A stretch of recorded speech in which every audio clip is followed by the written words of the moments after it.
One summer moment can change a child's life. Through Toys for Tots Give and Go initiative, your support provides books, games, toys, and outdoor adventures that spark curiosity, creativity, and a love of nature. Whether it's fishing, learning a new sport, reading under a tree, or playing with friends, these moments build confidence and lifelong memories. For too many children, those moments never come. You can help change that this summer. Visit toysfortots.org. Toys for Tots, delivering hope beyond the holidays. Listen, all you New Yorkers. Excuse me. Taxi. Okay, man, we're looking around. This is the 77 WABC minicast. 4th of July weekend, this weekend. And with us today is a good friend of mine. His name is Louis Katsos, and he is an entrepreneur. He is a philanthropist and a lover of Greek and American history, because both revolutions happened within, 50 years ago, apart. Well, Louis Katsos, 4th of July, tell us what you feel and give us your interpretation of everything that happened. John, don't forget, one of the most important days of not only American history but world history is actually the 4th of July of 1776. It was a nation of people who were tired of taxation and who decided to become free from one of the largest, actually the largest empire of that particular time period. It was an amazing thing that they decided to do. And obviously, when we talk about American history and Greek history, we have to understand that philosophically, some of the issues that related to the American Revolution and the concepts of democracy came, in fact, from ancient Greece. So that becomes extremely important. And for us, for myself, who was an immigrant, actually, and you also, John, who are an immigrant, we love this nation. This nation is something that is a part of us. Its ideals, its constitution, certainly the Declaration of Independence that we talk about now in this particular weekend was something to us of extreme importance and something that affected all the world. It affected the French Revolution and, in fact, affected the Greek Revolution itself, as you said, within 50 years after the American Revolution in 1821.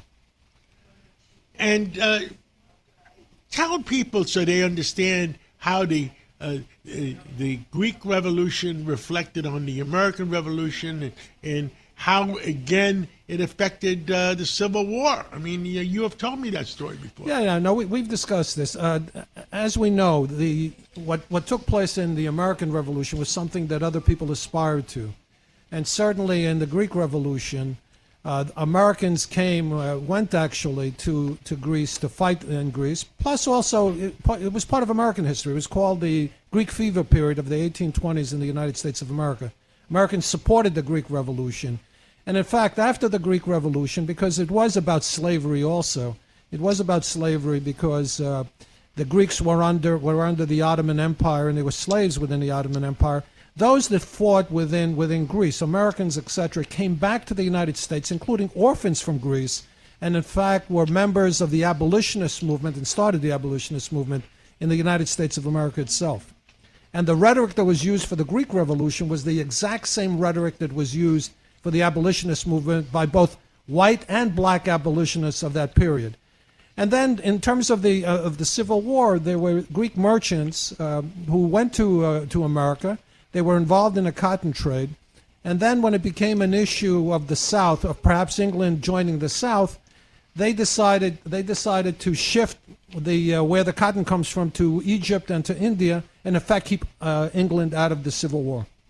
Wow, is that how it happened? That's how it happened. And England was really going to go on the side of the South? Well, yeah. Don't forget the mills of England. They produced all the products for all over the world, and they needed cotton for their mills. And without cotton, people were afraid that they would stick with the South and said, "Hey, forget about the North. Let me stick with the South because cotton is king." That's what they used to say. Cotton is king. Now, we talked about during the early wars, the Barbary Coast. Yes. And how do you compare what's going on in the Barbary Coast versus Hormuz? Listen, things are never the same, but it's almost the same because the reality is in the Barbary Wars, what was taking place, the reason why we went into the Barbary Wars, Jefferson started the Barbary Wars, is because they were taxing our ships, etc. They were if we didn't pay them to go across the Mediterranean where the Barbary Coast was, they in fact would take over our ships and in fact enslave Americans actually. So Jefferson said, and by the way, in the budget it was close to 15% of the American budget was paying off the Barbary pirates. Jefferson said, pardon the expression, screw you, and he basically went to war with them on the basis of that. And it's the same thing that's taking place in obviously the Straits of Hormuz right now, where they want to charge people to go across, which is total nonsense. It's against international law. Now, I mean, if we do the Marine hymn, can we say from the shores of Tripoli to, how does it go again? To the halls of Montezuma, yeah. To the halls of Montezuma, to the shores of Tripoli. Yeah, in the shores of Tripoli. In the shores of Tripoli. And we'll say the shores of Tripoli and the shores of Hormuz. Yeah, that's exactly correct.